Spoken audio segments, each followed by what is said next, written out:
No, I don't have a suntan, Rudy. Well, of course, there's a pool here, but I told you before, I don't like laying around in the sun. Besides, Mrs. Wheeler keeps me so busy, I just don't have time for that. Anyway, as I was saying before, I am crazy about Houston, and I'm just crazy about being back to work with Mrs. Wheeler again. But I have to get off the phone. Okay, I'll call you again. I don't know, I really miss you too. Okay, well, bye-bye, Rudy. Really, Vivian, you are worse than a teenager, the way you get on the phone with Rudy. What was all of that about my keeping you so busy? Nothing. And I don't know why you had to rush me. I've only been talking for about 2 minutes. Well, I have to use the phone. Well, be my guest. I bet you're going to call Mrs. Decker, right? Wrong. I'm calling Dennis to see if he and his wife can come to dinner sometime this week. Oh. I bet you're very relieved and extremely gratified that the lines of communication are once again open between you two. Very relieved. Because you seem awfully happy since that party when he showed up for Mr. Wheeler. I'll tell you something, Vivian. Never again will I allow anything to cause a falling out between my son and me. I just wish I didn't have to invite that dreadful wife of his to dinner. Can I get that by Mrs. Decker? No, I'll get it. Hello? Mom? Dennis, I was just about to call you. Well, you wouldn't have found me in. I'm calling from the hospital. Oh, you're there seeing your father? Yes, and I'd like you to meet me here if you would. At the hospital? Yeah, Mom. I have to talk to you about something very important. All right. I'll be there as soon as I can. Goodbye, dear.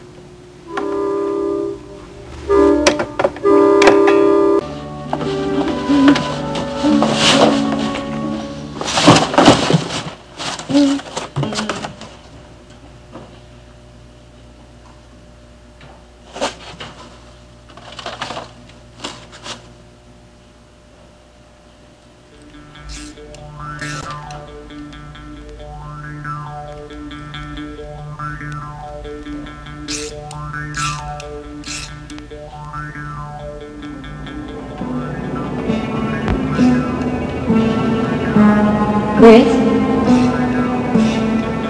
Are you there?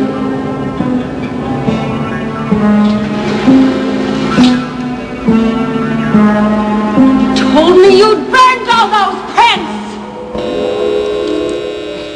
Oh, another delivery. Just a minute. Coming. Come in. I don't know where you're going to... Where I'm going to what? What are you doing here? I came to see you. What do you think? Haven't you heard of a phone, Chris? You know, I never cease to be amazed by the lack of warmth in your greeting. Oh, apparently I arrived just in time to help you unpack, huh? You know, it's so difficult for me to forget the days when you were my star. It was a porno film, Chris. The day doesn't pass that I don't regret it. I don't regret it either. I don't regret it at all. Will you leave those things alone? Just trying to help. I don't want your help with anything. Now get out of here. But I just got here, Paige. What if my husband had answered the door, Chris? Well, I assumed that he had better things to do than to hang around the house, like his job, for instance. Okay, Smarty. He has started at KVIK, but he's been helping me with the apartment. He could have easily been here, Chris. Well, then you're in luck then, aren't you? After all, it would be rather difficult to explain if he found me here, wouldn't it? What are you doing here? Oh, just a little housewarming visit. But I forgot a present. But next time. There will be no next time. You know, you really do have some nice things, Paige. Didn't you hear what I said? I said get out. I think I'll visit you here often now that hubby's working. If you don't leave, Chris, I'm going to call the police. Oh, really? Yes, I am. And then what? Oh, I bet they can't wait to get their hands on you. Yes, yes, nab the porno king, huh? And his favorite star. I wonder if they'll give us adjoining cells, huh? Making that movie was a big mistake, honey. But there was nothing illegal about it. Yeah, I wonder if your new blue-blooded in-laws would see it that way.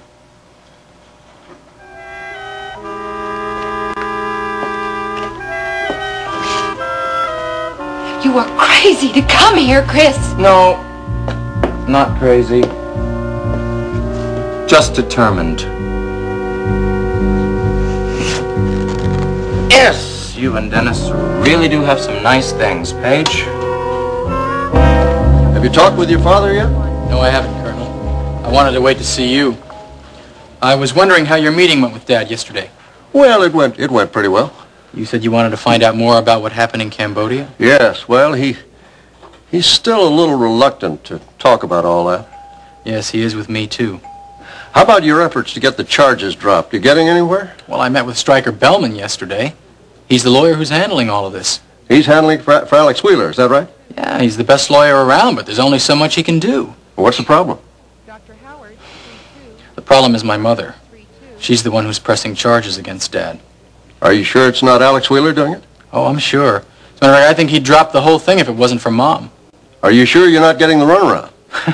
Nobody's giving me the runaround. You just have to understand Mom to know what she's up to. Now, I assume that you've told her exactly how you feel about this. Yes, I have. And it's gotten me nowhere.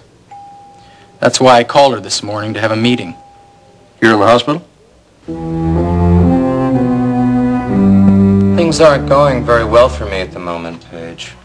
It's not my fault that the police raided your film studio, honey, or that you don't make an honest living like most people in the world. Oh, sometimes you seem so hard, so uncaring. What are you doing here, Chris? Well, for one thing, I wanted to find out how things are going between you and Mr. Lawrence. They're going just fine. Are they? Yes, they are.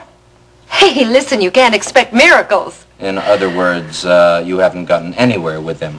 I can't rush it, Chris. Well, maybe you can't, but Mr. Lawrence said to me tonight that he was in a bit of a hurry.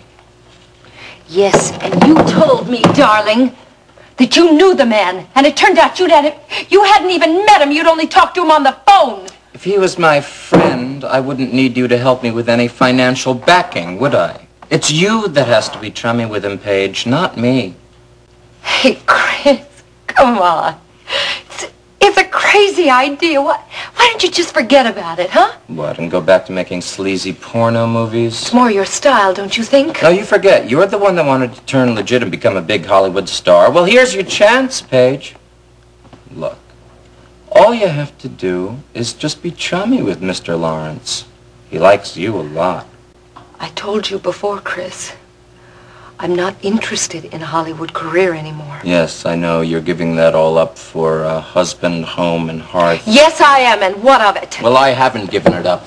I've got my heart set on making it in the big time, and you're not going to change my plans because you finally found a cozy little berth to nest in. Listen to me, No, Chris. you listen to me, Paige. You play your cards right, and Lawrence will give us the money that we need to make this film. And you're not going to back out on me this time, Paige. Unless, of course, you would like me to arrange a little showing of endless passion for your in-laws. I won't be pushed on this, Chris. It's going to take some time. Well, that's one thing that we haven't got, Paige. I need Mr. Lawrence's finances. I need them now, and I'm not going to get them for free.